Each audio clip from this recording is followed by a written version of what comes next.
Peuple de Dieu au bout des ondes, recevez nos salutations fraternelles en Christ Jésus. Prions Dieu avec quelques extraits du psaume 5. Prête l'oreille à mes paroles, ô Éternel. Écoute mes gémissements. Sois attentif à mes cris, mon roi et mon Dieu. C'est à toi que j'adresse ma prière. Éternel, le matin, tu entends ma voix. Le matin, je me tourne vers toi et je regarde. Car tu n'es point un Dieu qui prenne plaisir au mal. Le méchant n'a pas sa demeure auprès de toi. Je me prosterne dans ton saint temple avec crainte. Éternel, conduis-moi dans ta justice. Aplanis ta voie sous mes pas. Amen.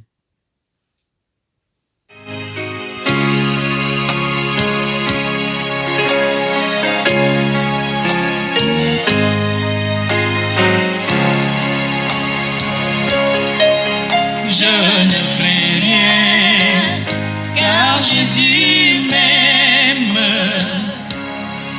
Son sang m'a lavé, m'a racheté.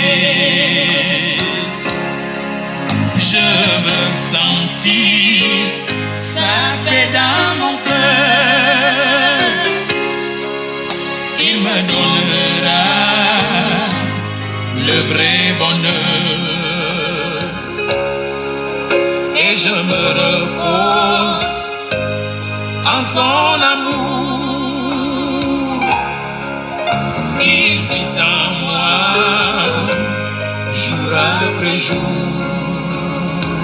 Oh Jésus, Jésus-Christ, tu es mon assurance. Tu me relèves par ta voix, ton bras puissant. Tes bontés ne sont pas épuisées. Jésus, tes compassions se nouvellent chaque matin. Jésus va tout. Bien-aimés, l'Évangile de Jésus-Christ selon Luc, chapitre 2, versets 41 à 52, retient notre attention ce matin. Luc 2, 41 à 52. Nous lisons au nom du Seigneur Jésus. Les parents de Jésus allaient chaque année à Jérusalem à la fête de Pâques. Lorsqu'il fut âgé de 12 ans, ils y montèrent selon la coutume de la fête. Puis, quand les jours furent écoulés et qu'ils s'en retournèrent, l'enfant Jésus resta à Jérusalem. Son père et sa mère ne s'en aperçurent pas. Croyant qu'il était avec leurs compagnons de voyage, ils firent une journée de chemin et le cherchaient parmi leurs parents et leurs connaissances. Mais ne l'ayant pas trouvé, ils retournèrent à Jérusalem pour le chercher. Au bout de 3 jours, ils le trouvèrent dans le temple, assis au milieu des docteurs, les écoutant et les interrogeant. Tous ceux qui l'entendaient étaient frappés de son intelligence et de ses réponses. Quand ses parents le virent, il fut saisi d'étonnement et sa mère lui dit, « Mon enfant, pourquoi as-tu agi de la sorte avec nous? Voici, ton père et moi, nous te cherchions avec angoisse. » Il leur dit, « Pourquoi me cherchiez-vous? Ne saviez-vous pas qu'il faut que je m'occupe des affaires de mon père. Mais ils ne comprirent pas ce qu'il leur disait. Puis, il descendit avec eux pour aller à Nazareth et il leur était soumis. Sa mère gardait toutes ces choses dans son cœur. Et Jésus croissait en sagesse, en stature et en grâce devant Dieu et devant les hommes. Amen. Bien-aimés, Jésus croissait en grâce, en stature, en sagesse devant Dieu et devant les hommes. Luc 2, 52. Telle est la prière de tout parent chrétien conscient et qui souhaite l'évolution, la maturité de son enfant. Que nos enfants grandissent en stature, en sagesse et en grâce. Voilà quelques vœux exprimés le plus souvent à la naissance d'un enfant. Que s'est-il passé pour que Luc nous présente une telle conclusion? Pourquoi tant d'inquiétude des parents de Jésus dans cette péricope de Luc 2, 41 à 52? Pour Luc, le lieu important de ce début de l'Évangile, vous l'avez bien entendu, c'est Jérusalem et plus précisément son temple. Le temple, c'est le lieu par excellence. C'est la maison de Dieu. Dieu y habite. Dieu se tient là et là, on lui offre des sacrifices. C'est le lieu de la pureté et bien sûr, pour la purification, les parents de Jésus se sont rendus avec lui. Paul écrit dans 1 Corinthiens 6, 19. Ne savez-vous pas que votre corps est le temple du Saint-Esprit qui est en vous et que vous avez reçu de Dieu et que vous ne vous appartenez point à vous-même? Nous sommes ce temple et Jésus désire habiter en nous. Jésus est la seule autorité et Dieu est son seul Père. Laissons-nous nous remplir de la présence de Dieu par Jésus. Jésus aujourd'hui, dans ce temps de carême, nous propose son choix, celui d'être dans la maison du Père. Et il se propose lui-même comme étant notre choix.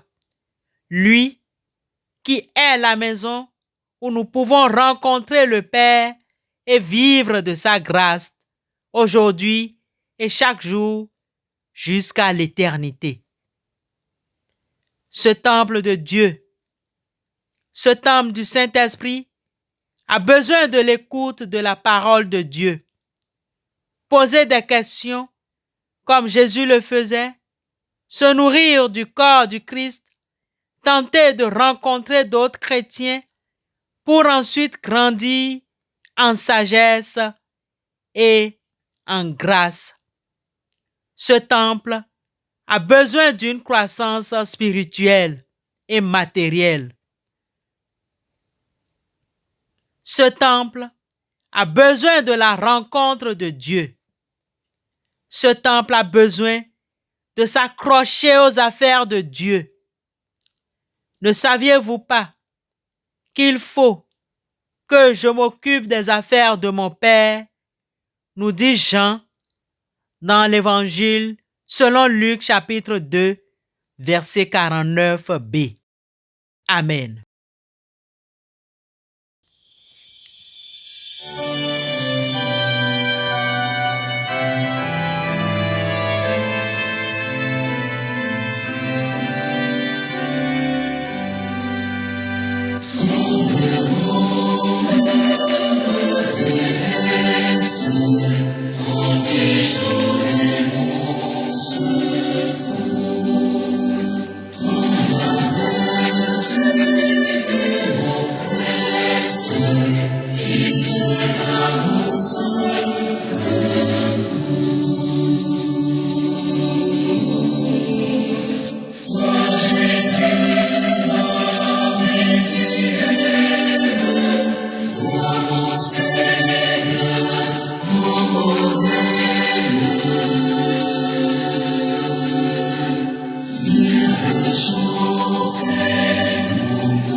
Après cette exhortation qui nous parle du temple, le temple du Saint-Esprit, le temple où Jésus est resté avec les docteurs de la loi, intercédons pour que nous ayons ce temple aussi. Dieu notre Père, nous t'offrons nos actions de grâce pour cette journée. Donne-nous la sérénité de notre corps, d'accepter toutes les choses que nous ne pouvons pas changer dans ce temple du Saint-Esprit. Donne-nous le courage de changer les choses que nous ne pouvons pas et la sagesse nécessaire d'en connaître la différence. Quand nous n'avons plus de patience, aide-nous à la retrouver. Apprends-nous à faire face aux difficultés avec calme et sérénité, comme Paul l'apôtre nous l'a apprise dans Philippiens 4:12. Je sais vivre dans l'humiliation et je sais vivre dans l'abondance. En tout et partout, j'ai appris à être rassasié et à avoir faim, à être dans l'abondance et à être dans la disette. Seigneur, lorsque nous sommes à court de réponses vives et d'explications intelligentes, permets que cesse le flot des questions. Au nom de Christ, notre Rédempteur, nous te prions. Ainsi soit-il.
Bien-aimés, recevons la bénédiction de la part du Seigneur. Que la bénédiction du Dieu Tout-Puissant, le Père, le Fils et le Saint-Esprit descendent sur vous et y demeurent à jamais. Amen.